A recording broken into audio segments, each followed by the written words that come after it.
Salut à tous, j'espère que vous allez bien. Aujourd'hui, on se retrouve pour une nouvelle vidéo qui fait suite à une autre que j'ai mise en ligne récemment, à savoir le montage du silencieux Mégaton sur l'archive Scrambler 125. Comme je le disais dans la vidéo, j'avais prévu d'investir dans une chicane. Aujourd'hui, c'est chose faite. Je l'ai reçue, elle est ici avec moi et on va monter tout ça. Allez, c'est parti. Alors, quelques précisions du coup concernant la chicane. Donc c'est un DB Killer que j'ai acheté sur Amazon. Je vais vous mettre un petit schéma qui illustre parfaitement la manière dont il faut monter ce type de chicane sur un silencieux Mégaton. Cette partie-là, elle va venir se coincer à l'intérieur de la mitraillette, au niveau de la grille. On a une grille à l'intérieur, donc ça va venir en butée de la grille.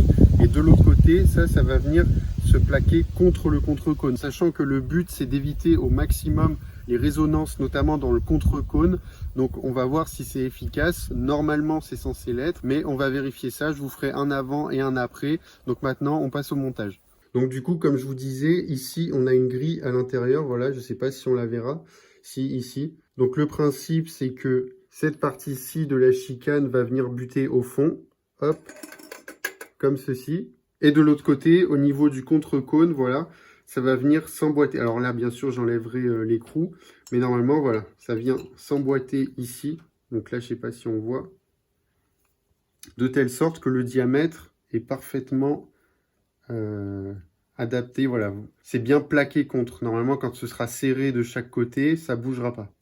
Voilà. Donc après, bon, c'est pas très esthétique. Hein, donc ça, on peut le bomber éventuellement avec une bombe haute température. Mais voilà, comme je vous le disais, le but, c'est pas d'être esthétique, c'est avant tout au niveau sonore, voilà, de vraiment essayer de diminuer le bruit du Mégaton. Comme je vous disais, par contre, la chicane fait 20 cm. Donc comme vous voyez, ça dépasse pas mal. Donc il va falloir raccourcir un peu ici. Donc du coup, ce qu'on va faire, c'est qu'on va prendre la mesure entre la grille et la sortie au niveau du contre-cône, en sachant qu'on va prendre 1 mm de marge en plus. Du coup, ça va permettre de se laisser une petite marge en longueur et d'être sûr surtout qu'on n'aura pas de jeu entre la grille et le contre-cône, que la chicane ne se balade pas avec les vibrations, etc. Donc le millimètre qui manquera, ça se fera après au niveau du serrage. Donc vaut mieux couper un poil plus long et après forcer un petit peu pour rentrer et que ce soit bien plaqué, que couper trop court et que la chicane se balade à l'intérieur du silencieux. Donc du coup, juste avant, on va prendre la mesure. Donc on vient embuter de la grille ici. Donc là c'est aimanté, donc ça vient automatiquement se mettre. 15 cm. Du coup, ce que je vais faire, c'est que je vais prendre 15,1. Voilà. Du coup, on se retrouve dans l'atelier. J'ai fait mon repère ici. Et donc, on va couper ça à la disqueuse. Donc, du coup, c'est bon. Comme vous pouvez le voir, j'ai raccourci. Voilà. Donc, j'ai essayé de faire ça à peu près proprement. Ça a l'air d'être pas trop mal. Donc, j'ai fait ça. J'ai coupé à 15 cm. Enfin, j'ai coupé de telle manière que j'ai laissé 15,2 cm sur les 20 cm de la chicane, voilà. Donc on va regarder tout de suite si ça passe. Voilà, donc comme je vous l'ai dit, ça plaqué au fond du contre-cône. Et ensuite, voilà. Voilà. Donc là on peut voir que ça dépasse à peine, mais voilà, en appuyant, ça vient, voilà, en forçant un peu, ça vient se mettre en face. Voilà. Là aussi, hop, voilà. Donc surtout, il faut bien se dire qu'il vaut mieux avoir trop de matière que pas assez. Parce qu'évidemment, quand vous n'avez pas assez de matière, c'est compliqué d'en rajouter. Alors que si vous en avez trop, vous pouvez toujours limer la chicane pour que ça rentre au fond. Et surtout, n'ayez pas peur de forcer quand vous venez revisser votre contre-cône. Parce que au final, plus la chicane sera serrée et prise en sandwich entre la grille et le contre-cône, moins il y a de risque de vibration. Donc, je vais revisser tout ça.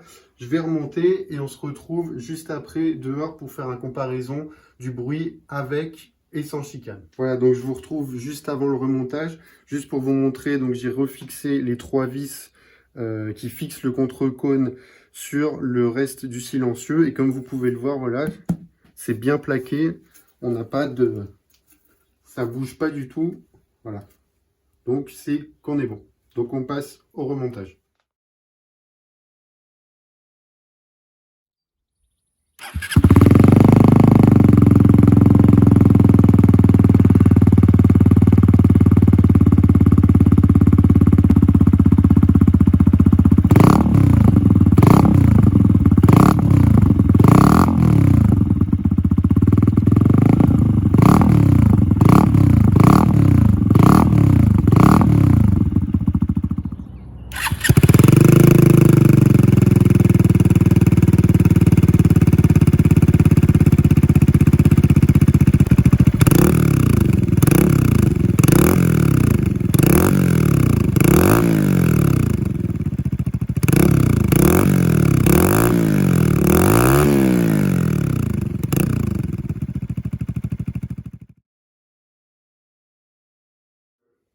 Voilà, donc on se retrouve pour une petite conclusion sur le montage de la chicane. Alors je suis rentré à l'intérieur parce qu'il y avait vraiment beaucoup de bruit devant. J'espère que ça s'entendra pas trop sur la vidéo. Si c'est le cas, je m'excuse d'avance et je ferai attention pour les prochaines fois. Pour en revenir au sujet qui nous intéresse sur la chicane, donc au final, ça atténue pas mal le bruit. Heureusement, hein, c'est le but. Je suis assez satisfait du résultat. J'espère que ça rendra bien sur les images que je vous ai filmées. En tout cas, ce qu'il faut savoir, c'est que en vrai, ça atténue pas mal, notamment dès que vous ouvrez la poignée, hein, dès que vous ouvrez les gaz.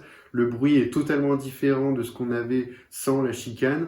Au ralenti, ça reste à peu près la même chose, mais dès qu'on commence à ouvrir, voilà, c'est totalement différent. Mais on a un son qui est quand même assez fort, hein. Faut pas penser que ça va, vous allez retrouver le bruit d'origine. On reste quand même sur quelque chose d'assez fort. On a un très beau bruit, on retrouve le son du mégaton, mais en beaucoup plus canalisé. Après, je pense que je vais quand même vous mettre une vidéo en roulant, notamment en ville, pour que vous vous rendiez compte du bruit que ça fait. Maintenant, il est l'heure pour moi de vous laisser. C'est tout pour cette vidéo, j'espère qu'elle vous aura plu. Comme d'habitude, n'hésitez pas à laisser un pouce bleu, à vous abonner si ce n'est pas encore fait. Je vous remercie d'être toujours de plus en plus nombreux sur la chaîne, ça fait énormément plaisir. À très vite pour de nouvelles vidéos, prenez soin de vous, salut!